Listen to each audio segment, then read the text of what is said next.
বছরের শেষ দিন আমরা এক একজন এক এক রকম ভাবে শেষ করি। সারা বছর তো পারফেক্টলি কিছুই মানতে পারি না, আর শেষ মুহূর্তে এসে এমন কিছু করতে চাই না যার কারণে আমার নেক্সট ইয়ারের বরকতগুলো নষ্ট হয়ে যায়। ইচ্ছে ছিল আমি যেসব হেলদি খাবার আপনাদের বানিয়ে দেখাই এগুলো আমি একটু রান্না করে হয়তোবা 10-12 জনকে খাওয়াবো, কিন্তু সময় স্বল্পতার কারণে কিছুই করতে পারি না এবং সুন্নাহ সিরিজের সবচেয়ে সহজ যে রেসিপিটা বাটার এবং খেজুর সেটাই আজকে বানাচ্ছি। আমি আর আমার বন্ধু রিফাত মিলে ভাবলাম যে বছরের শেষ দিন যদি 10 জন মানুষকে খুশি করা যায় হয়তোবা তাদের দোয়ায় আমাদের নেক্সট ইয়ারটা অনেক বরকতময় হবে।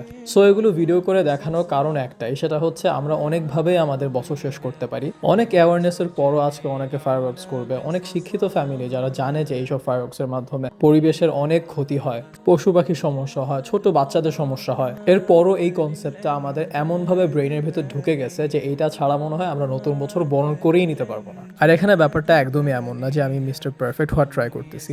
ইনফ্যাক্ট আমি নিজেও অনেক কিছু মানতে পারি না, অনেক কিছু মানার ট্রাই করি কিন্তু তারপরও হয় না। কিন্তু এটা জাস্ট আমার পার্সোনাল ওপিনিয়ন যে আমি যদি বছরটা শেষ করি আমার ক্রিয়েটরকে অসন্তুষ্ট করে হয়তোবা পুরো বছরটাই আমার জন্য খারাপ হয়ে যেতে পারে। সো আপনারাও চাইলে নেক্সট ইয়ার থেকে এমন কোনো ইনিশিয়েটিভ নিতে পারেন, বছরের শেষ দিন কিছু মানুষকে খুশি করতে পারলে নিজের কাছেও ভালো লাগবে।